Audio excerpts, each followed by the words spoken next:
부터 11절 말씀입니다.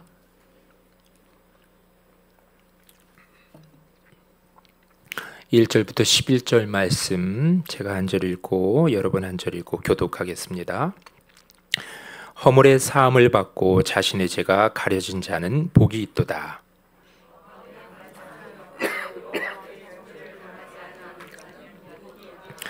내가 입을 열지 아니할 때에 종일 신음함으로 내 뼈가 쇠하였도다. 내 진액이 빠져서 여름 가뭄에 마름같이 되었나이다.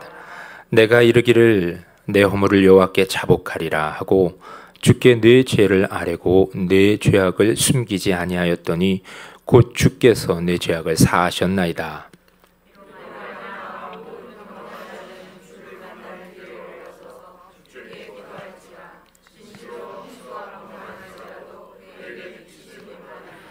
주는 나의 은신처이오니 환난에서 나를 보호하시고 구원의 노래로 나를 두루시리이다.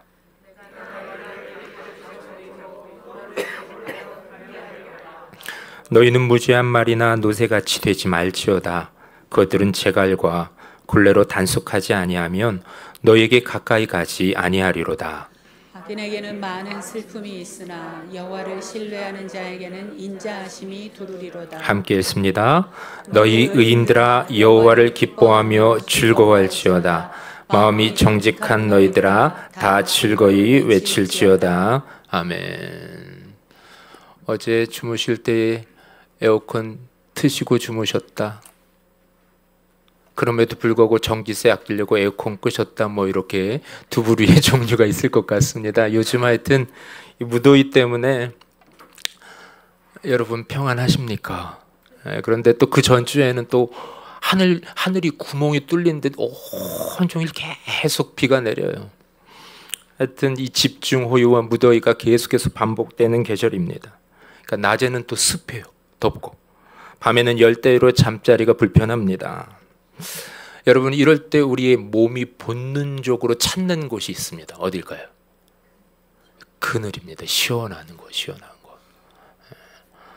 교회에 있다가 이제 신만재 집사님이랑 이제 점심을 먹고, 점심을 어딘가에서 이제 먹을 것 아닙니까? 와, 대치동에 이 떼야볕이, 그리고 나서 이 교회로 들어오면 얼마나 시원한지. 하나님께서 오늘 우리의 영혼육 가운데 시원한 그늘을 준비해 두셨습니다. 그늘은 단순히 햇빛을 피하는 공간이 아니죠. 지친 몸을 쉬게 하고 흐트러진 호흡을 가다듬기도 합니다. 무너진 일상의 리듬을 회복시키는 자리이기도 하죠. 잠시라도 그 그늘 아래 머무르면 이렇게 숨통이 트이고 좀 살만하고 다시 힘을 얻습니다. 지난주 우리는 시편 몇 편을 혹시 이 말씀의 은혜를 나누는지 여러분 기억을 하실까요? 시편 몇 편이었을까요? 42편. 어떻게 이렇게 잘 아실까요? 42편을 통해서 갈급한 영혼이 스스로에게, 본인에게 복음을 전하는 이 시편을 공부했어요. 복음을 남에게도 전하기도 하지만 어떻게 해요? 시편 42편은 내 영혼에게 복음을 전하라 라고 말씀하고 있었습니다. 내 영혼아 내가 어찌하여 낙심하며 어찌하여 불안해하는가. 이것이 지난주 핵심 요지였죠. 그 말씀을 기억하며 한 주 동안 내 영혼에게 여러분 혹시 이 말을 걸어 가시면서 살고 계셨습니까? 여러분 영혼에게 말을 계속 건네어 가십시오. 특별히 이런 힘겨운 계절이 지나갈 때에 하나님의 말씀을 계속 여러분들의 영혼에게 들려주시는 것이 필요합니다. 어렵지 않습니다. 익숙하지 않으실 거예요. 해오지 않았던 습관이기 때문에. 그러나 무엇보다도 내가 나에게 복음을 전하는 것은 굉장히 소중하고 지혜로운 일입니다. 여러분 저를 잠깐 보시고 이렇게 한번 여러분에게, 본인 스스로에게 이렇게 이야기해 보겠습니다. 괜찮아. 한국말이에요. 괜찮아. 낙심하지 마. 하나님께서 선한 길로 인도하여 주실 거야. 하나님께서 선한 길로 인도하여 주실 거예요. 여러분 영혼에게 이렇게 자꾸만 아침에 일어나서도 아우 괜찮아, 이렇게 아침에 일어나시면은 이 뼈다리 쑤시고 어깨도 잘 안 올라고 하실 수 괜찮아, 올라갈 거야.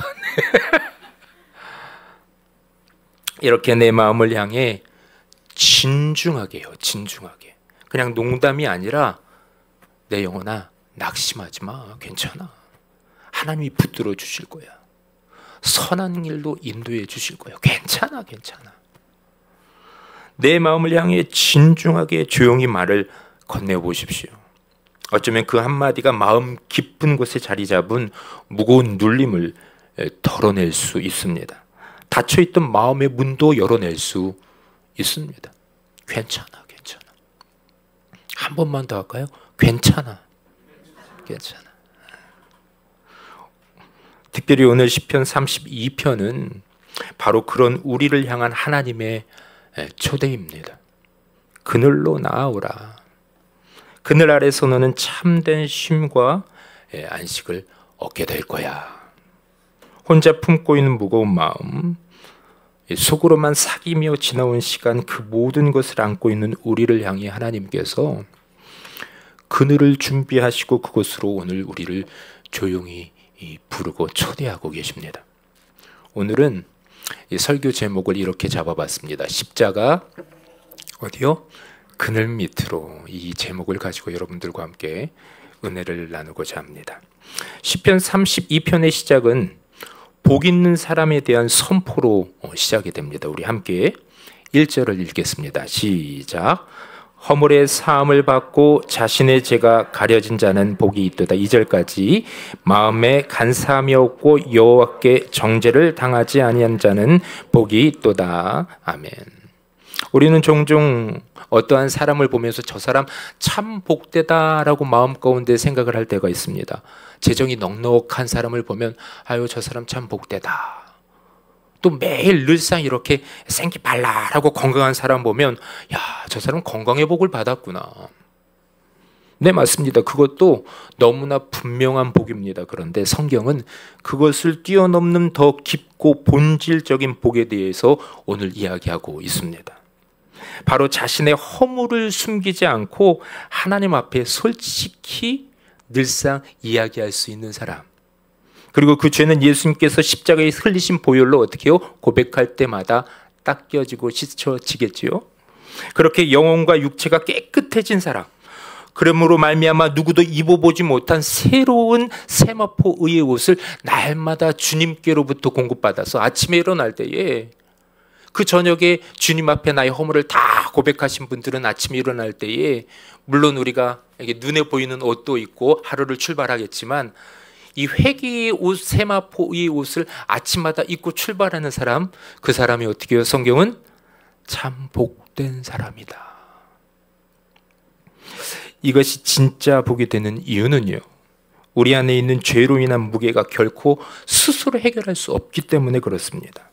그리고 이 죄는 무엇을 갖고 있냐면 영혼의 이 향기라고 표현하기는 좀 그럴 것 같아요. 죄의 냄새가 있어요. 아무리 좋은 향수를 아침에 뿌려도 영혼 깊은 곳에서 풍겨나오는 이 죄의 내음은 사라지질 않습니다. 성경은 분명히 말합니다. 의인은 없나니 하나도 없다. 누구나 겉으로 드러나지 않아도 마음 깊은 곳에는 이 말하지 못하는 죄의 무게가 있어요. 그리고 그 죄의 무게에 더해서 어둠의 냄새가 쌓일 수밖에 없습니다. 실수와 후회, 부끄러움과 외면하고 싶은 기억들, 그 모든 것을 가슴에 안고 살아가다 보면 우리의 영혼은 점점 무겁고 어두워지고 지칠 수 있습니다. 그런 우리에게 하나님은 오늘 말씀을 통해서 이렇게 이야기를 하고 있습니다. 숨기지 말고 이리 와. 내가 덮어줄게.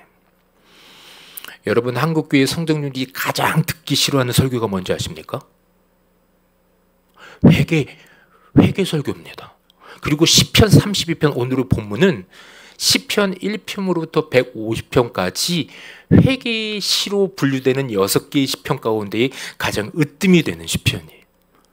그런데 제가 이번 주 초에 계속 기도하면서 하나님 오늘 살아가는 우리 미디에이터 교회 성도님들과 저는 은혜를 나누고 싶은데 특별히 응원하고 격려의 메시지를 주님 꼭 나누고 싶습니다. 계속 기도하는데 시편 32편, 시편 40편 일주일 읽다가 탁 책을 덮어버렸어요.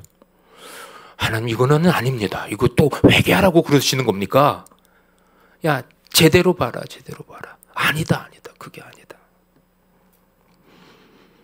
하나님은 들춰내고 꼬집기에 오늘 이 말씀을 우리 가운데 허락하시는 것이 아닙니다.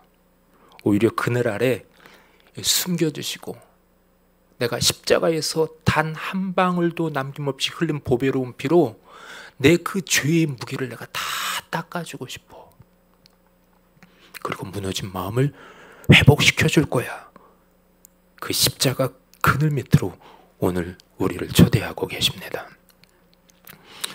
여러분 어릴 적 이게 숨바꼭질 해보셨죠? 저도 숨바꼭질 참 좋아했었는데 꼭꼭 숨어라 머리카락 보일라 뭐 하여튼 그래서 정말로 술래가 찾지 못하는 곳에 하여튼 숨어요. 심지어 조금 더럽지만 예전에 쓰레기통 안에도 숨었던 기억이 납니다. 벽 뒤에 커튼 뒤에 옷장 속에 숨어 있다가 이 술래의 발소리라도 날라치면 어떻게 하면 조금 더 숨기지 그러면서도 신기하게 마음 가운데에 나를 좀 찾아줘. 나를 좀 찾아줘. 그랬던 마음의 흐름들을 기억합니다. 아무리 잘 숨었어도 결국 아이의 마음은 이 찾아주기를 기다리는 것 아니겠습니까? 이 시편 저자인 다윗도 그랬습니다. 죄를 숨기고 있었지만 그 마음속 깊은 곳에서는 하나님의 음성을 기다리고 있다는 겁니다.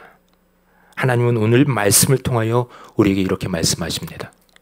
아들아 딸아 나는 숨은 자를 들춰내어 심판하려는 것이 아니라 숨은 너희를 찾아서 안아주고 싶구나. 너희 죄를 지적하려는 것이 아니라 그 죄의 무게에서 건져내기를 원한다.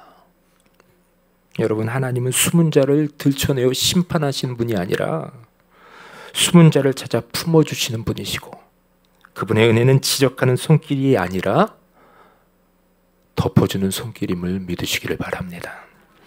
자 이제 3절과 4절 말씀을 우리 함께 읽겠습니다. 시작. 내가 입을 열지 아니할 때에 종일 신음함으로 내 뼈가 쇠하였도다. 주의 손이 주야로 나를 누르시오니 내 진액이 화하여 여름 가뭄에 마름같이 되었나이다. 다윗은 이 자신의 내면에 있었던 이 침묵의 시간, 그러니까 죄를 고백하지 않고 묵묵히 지냈던 이 침묵의 시간을 솔직하게 고백합니다. 입을 열지 않았을 때 그 죄를 말하지 못하고 고백하지 못한 채 스스로 감당해 보려 했던 그 시간 속에서 그의 몸이 실제로 이 죄가 어디에 영향을 미쳐요? 몸에 영향을 미친다라고 성경은 이야기를 하고 있는 겁니다. 그의 몸이 심지어 쇠약해지고 마음은 무너지고 영혼은 어떻게 해요? 말라갔습니다. 그래서 다윗이 이렇게 이야기를 하는 거예요. 주의 손이 주야로 나를 누르셨다. 단지 외적인 고난이 아니라 하나님 앞에 나아가지 못하는 내면의 눌림이 그를 더욱 깊은 신음 속으로 이끌었던 겁니다. 여러분 우리도 그렇지 않습니까? 삶이 힘들어도 애써 웃고 아파도 참고 그냥 괜찮다며 스스로 속이며 하루하루를 부지불식간 살아갑니다. 마음속 얘기를 꾹꾹 눌러 담고 그렇게 살다 보면 어느새 진짜 내 감정이 뭔지도 모르겠어요. 무엇이 나를 아프게 했는지도 모르겠고, 그런데 영혼은 마치 여름 가뭄에 마른 땅처럼 겉은 멀쩡해 보여도 속은 생기를 잃고 바삭바삭 메말라 갑니다. 교회 안에도 그런 분들을 발견할 수가 있어요. 오랫동안 말씀을 듣고 예배를 드려왔지만 마음 한쪽에 눌려놓은 무거운 짐 하나 꺼내들지 못한 채 혼자 사귀면서 살아가는 성도님들이 계셔서 안타깝습니다. 누구에게나 말하자니 부끄럽고 그냥 덮고 살자니 너무 힘들고 그렇게 어정쩡한 상태에서 믿음도 기도도 예배도 조금씩 메말라가는 우리들을 보곤 합니다. 여러분 지난주 말씀 다시 한번 기억해 내십시오. 시편 42편에서 시편 기자는 하나님을 향하여 어떤 하나님이라고 찬양했는지 기억나십니까? 생명의 하나님. 따라하겠습니다. 생명의 하나님. 내 영혼이 하나님 곧 살아계신 하나님을, 생명의 하나님을 갈망합니다. 그 하나님은 여러분 오늘도 동일하십니다. 지금 예배를 드리고 있는 오늘 이 예배의 이 시간 가운데도 이 생명의 하나님이 여기에 있는 줄로 믿습니다. 우리를 메마른 땅에 그대로 두지 않으시는 하나님, 우리 안에 다시 생명의 숨결을 불어넣으시는 분이 우리 하나님입니다. 그래서 오늘 이렇게 말씀하십니다. 이제는 말하렴. 이제는 내게 내 마음을 솔직히 털어놓으렴. 사랑하는 여러분, 이 시편은 단순히 죄책감에서 벗어나기 위한 고백이 아니라 하나님이 주시는 생명의 회복을 향한 부르심입니다. 하나님의 목적은 단지 죄를 용서하시는 데 머물지 않고 하나님은 우리가 온전히 살아나기를 원한다. 그것이 하나님의 마음입니다. 우리 데살로니가전서 5장 23절 우리 함께 읽겠습니다. 시작. 평강의 하나님이 친히 너희를 온전히 거룩하게 하시고 또 너희의 온 영과 혼과 몸이 우리 주 예수 그리스도께서 강림하실 때에 흠없게 보존되기를 원하노라. 아멘. 여러분 잠시 저를 그냥 한번 보십시오. 그리고 어깨를 이렇게 한번 돌려보세요. 네, 기지개를 좀 펴시고. 설교를 들을 때 여러분 귀로만 듣습니까? 온 몸으로 들으셔야 됩니다. 네, 지금 잠깐 졸음의 영이 이곳을 엄습하고 있는 것 같아서 기지개를 좀 폈습니다. 여러분 설교는 귀로 받지 않습니다. 영혼육 전 인격이 하나님의 말씀을 받아야 합니다. 그리고 사단은, 어두움은 우리의 생각의 영역까지 공격을 할 수가 있어요. 그래서 여러분들이 설교를 들으려 치는데 하나님의 진리가 선포될 때 아니야 그건 거짓말, 그리고 우리의 피곤한 육을 공격해서 줘라 하나님은 사랑하신 자에게 잠을 줄 거야, 이상한 인용을 하면서 네, 하나님의 말씀은 전 인격으로 듣습니다. 그리고 하나님은 이 전 인격이 어떻게 해요? 살아나기를 원하십니다.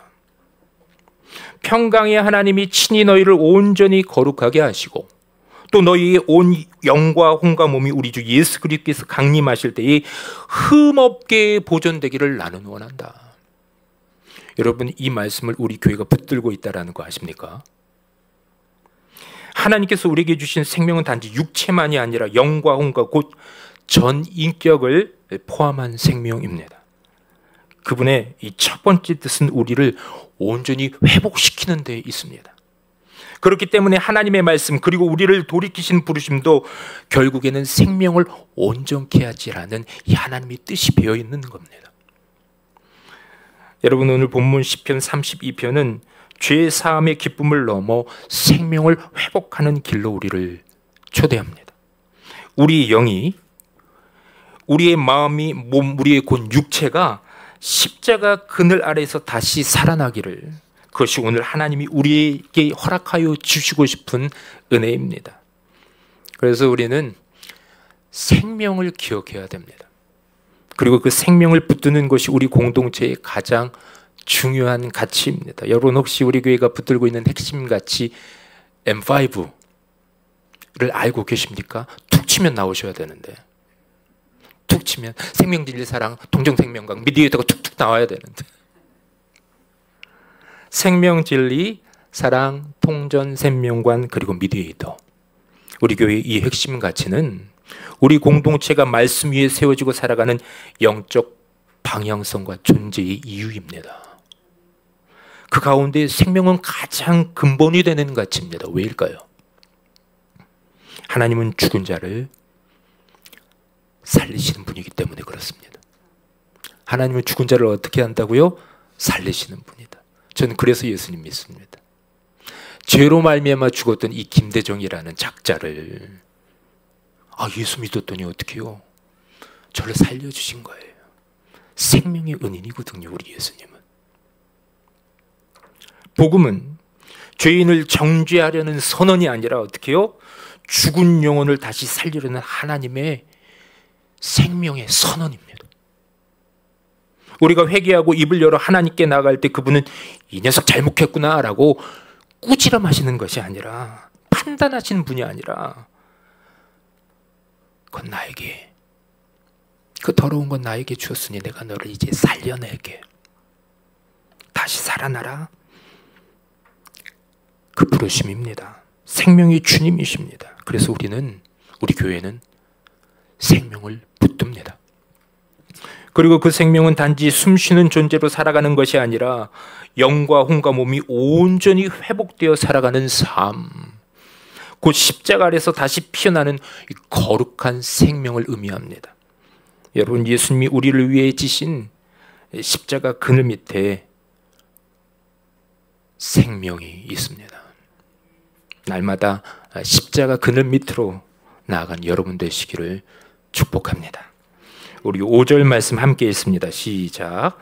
내가 이르기를 내 허물을 여호와께 자복하리라 하고 주께 내 죄를 아뢰고 내 죄악을 숨기지 아니하였더니 곧 주께서 내 죄악을 사하셨나이다. 아멘. 여러분, 이것이 생명을 회복하는 길이에요. 내가 이르기를 내 허물을 여호와께 어떻게 해요? 자복하리라 하고 주께 내 죄를 아뢰고 내 죄악을 숨기지 아니하였더니 곧 주께서 어떻게 해요? 나중에 1년 뒤에 주께서 내 죄를 사하여 주셨다. 그것이 아니라 곧 주께서 내 죄를 사하셨나이다. 다윗이 이렇게 고백하는 겁니다. 자복하겠습니다. 자복하겠습니다. 마침내 다윗은 결단하고 숨기지 않고 더 이상 회피하지 않고 입을 열어 죄를 낱낱이 아뢰이고 나아가기로 마음을 먹습니다. 그리고 그 고백의 순간 하나님은 어떻게 기다리셨다는 듯이 그의 죄를 사하시고 눌린 마음을 자유케 하시고 메마른 영혼 위에 생명의 담비를 부어주십니다. 성경은 이것을 이렇게 확증합니다. 요한일서 1장 9절 제가 읽습니다. 만일 우리가 우리 죄를 자백하면 그는 미쁘시고 의로우사 우리 죄를 사하시며 우리를 모든 불의에서 깨끗하게 하실 것이요. 이제 함께 읽습니다. 시작.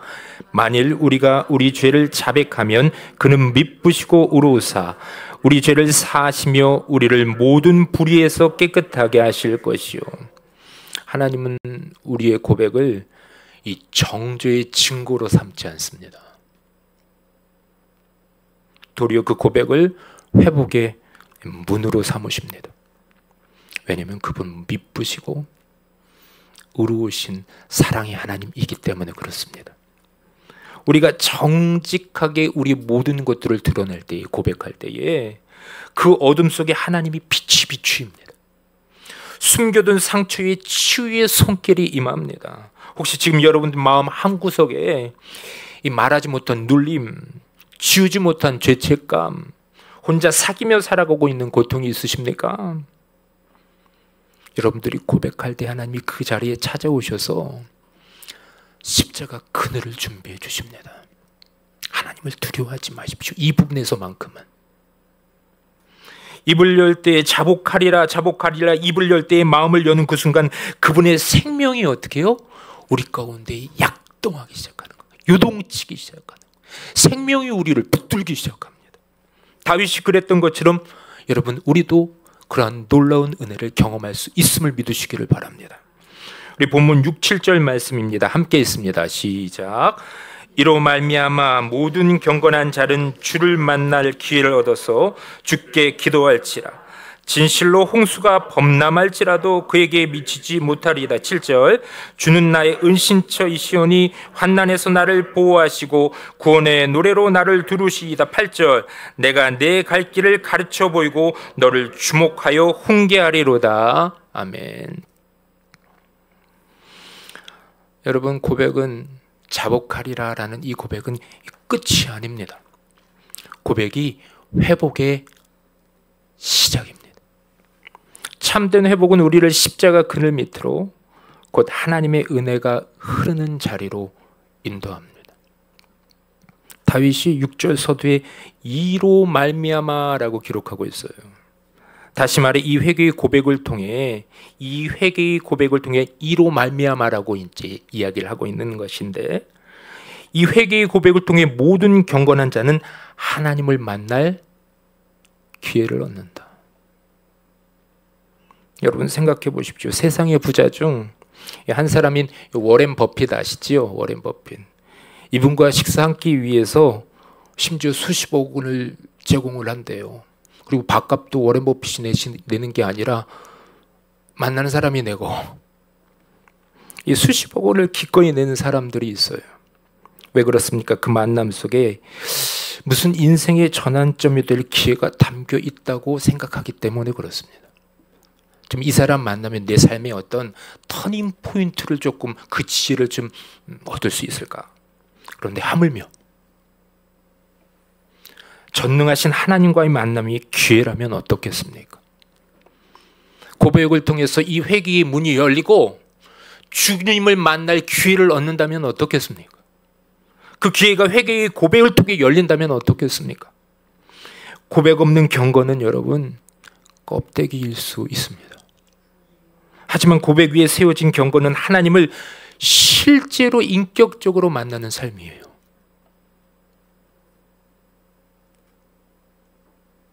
여러분, 천지를 창조하신 하나님을요 만날 수 있다니까요.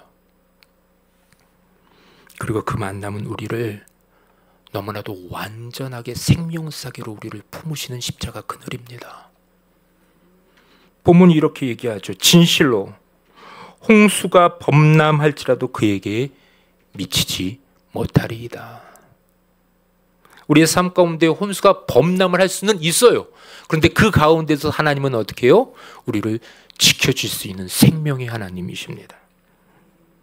여러분, 삶의 어려움과 감정의 폭우가 밀려올 때가 있습니다.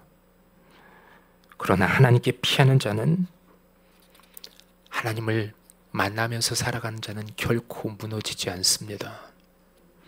하나님은 우리의 은신처가 되시고 구원의 노래로 우리를 감싸 주시는 분입니다. 그분은 죄책감에서 우리를 자유롭게 하실 뿐 아니라 환난 속에서 우리를 지켜주시고 메마른 심령이 다시 찬양할 수 있도록 도우시는 하나님입니다. 여러분, 지금 그 하나님이 우리를 부르고 계십니다. 죄와 수치로부터 도망치던 우리를 십자가 그늘 밑으로 회복과 은혜의 자리로 초대하고 계십니다. 짧은 이야기 하나 들려드릴게요. 지어진 이야기입니다. 한 마을에 큰 홍수가 났대요.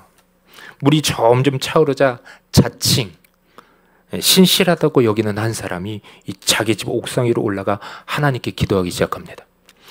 하나님, 이 홍수로부터 저를 구해주세요. 저는 하나님만 믿습니다.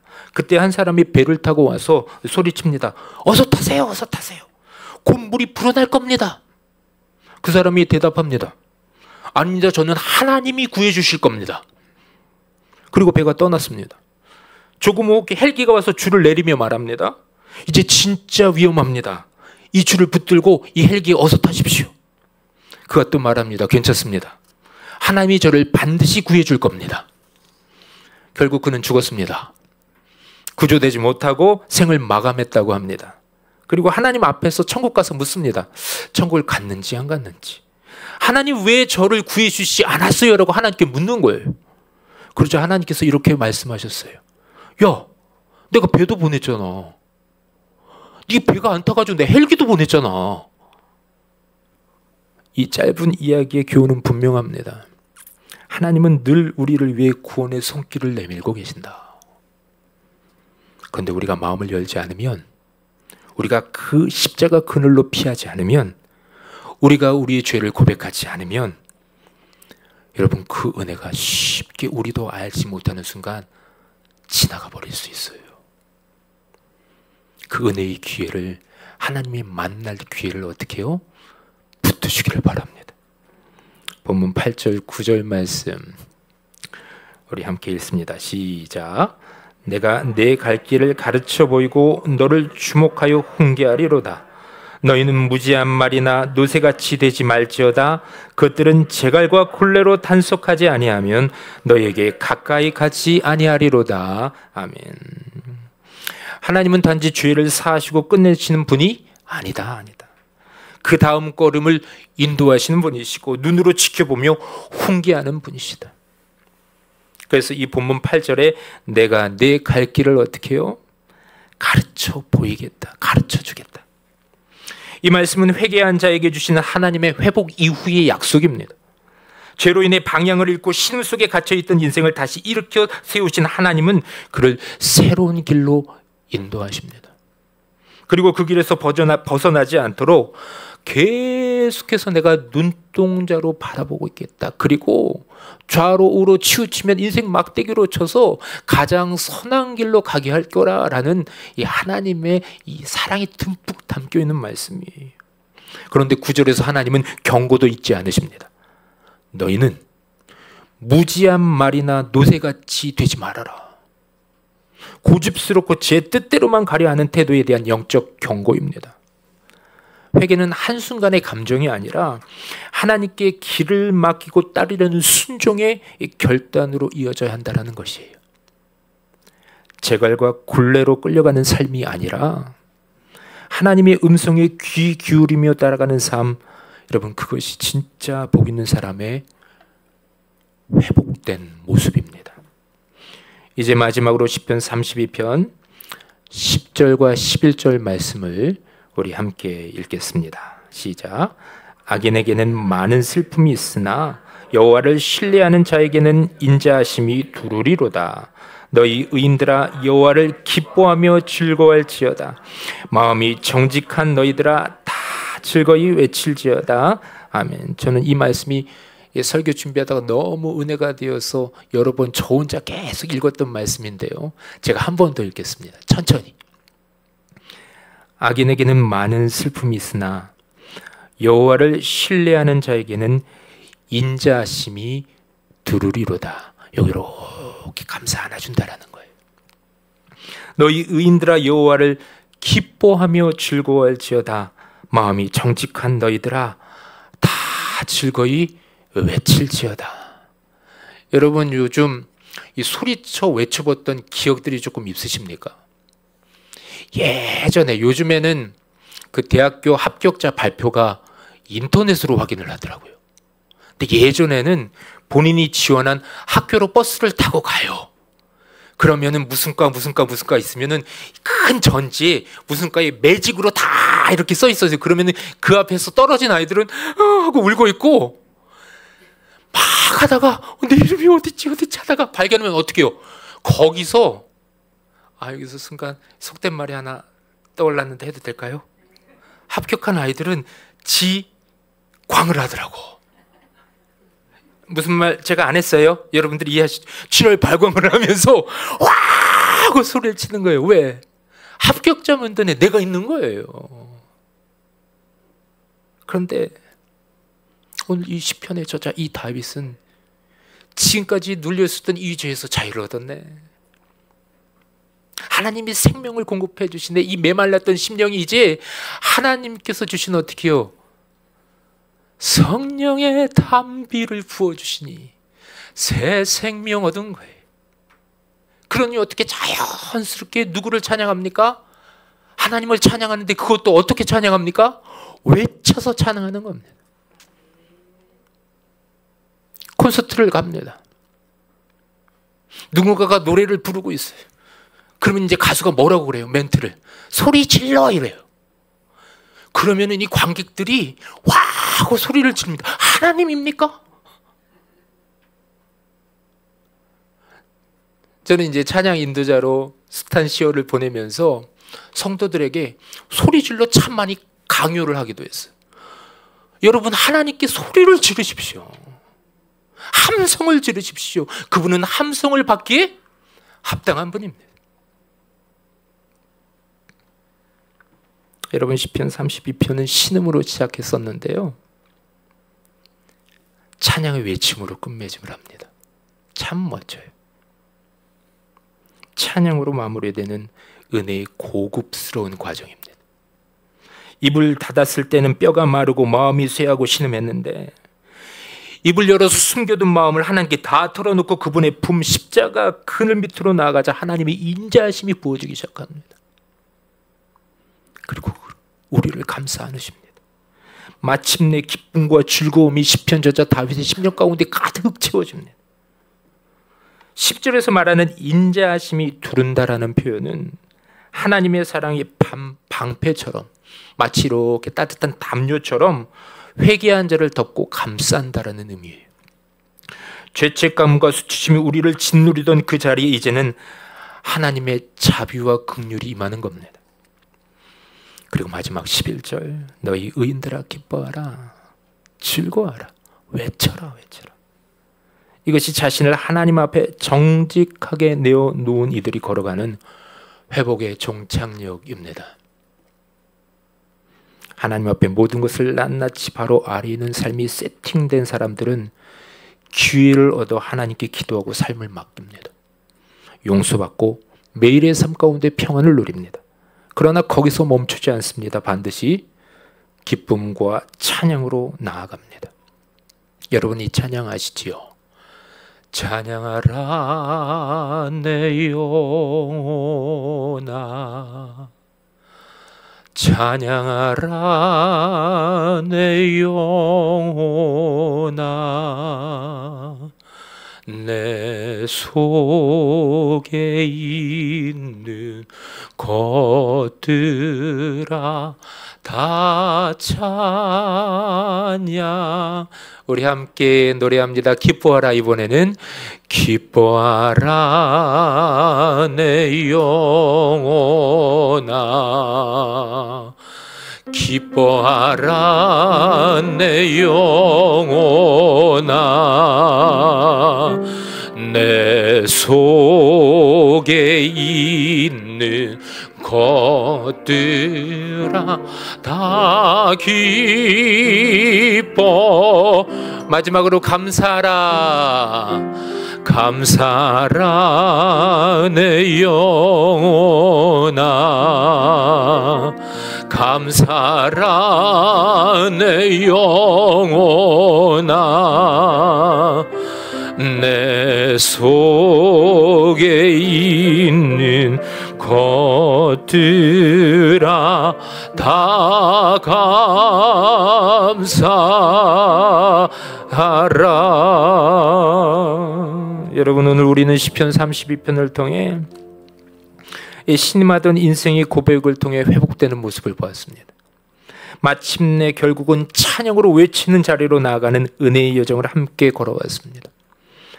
그런데 이 모든 회복의 중심에는 단 한 자리가 있었습니다. 바로 십자가 그늘이었습니다.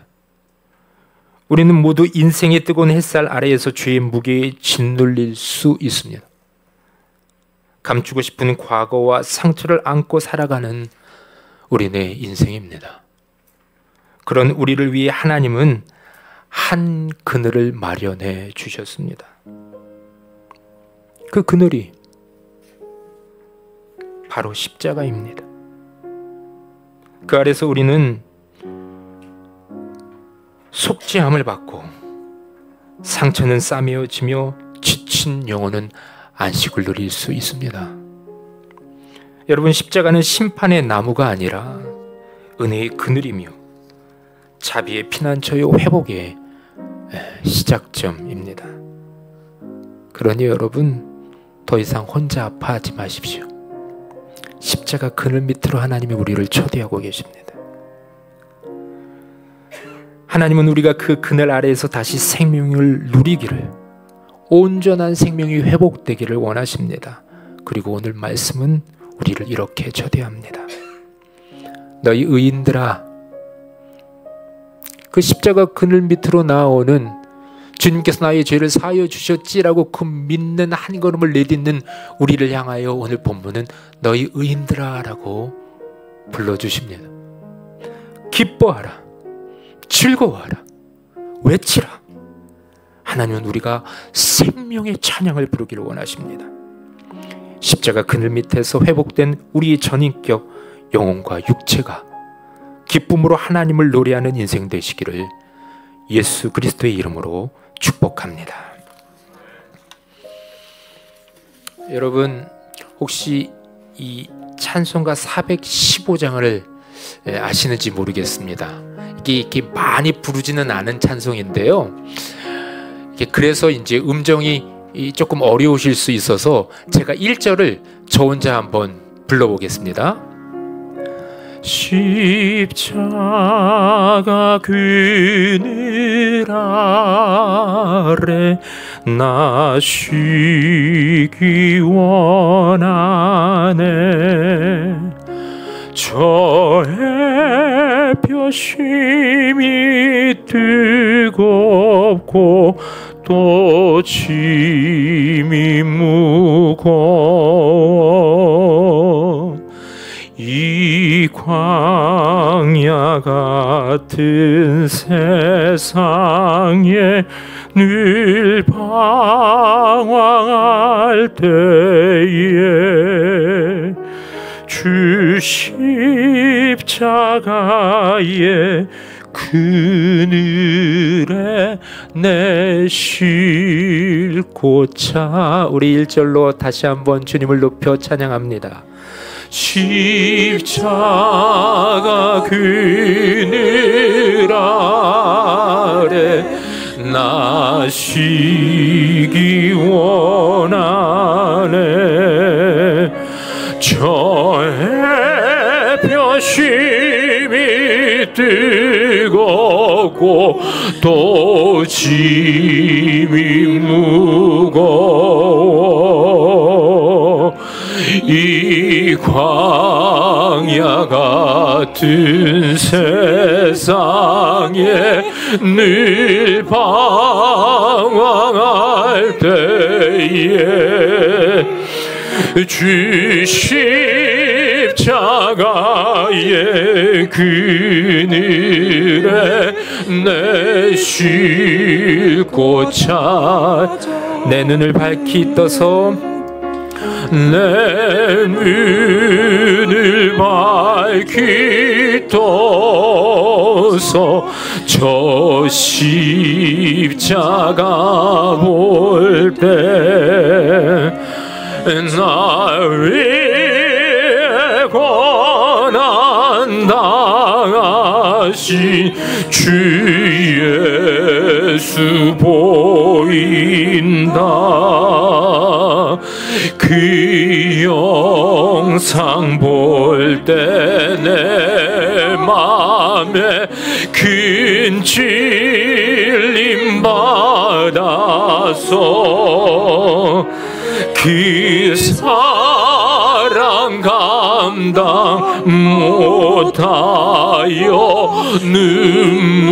눈물만 흘리 십자가 그늘에서 십자가 그늘에서 나 길이 살겠네. 나 사모하는 광채는 주 얼굴뿐이라. 이 세상 나를 버려도 나 두려움 없네. 내 알량 없는 영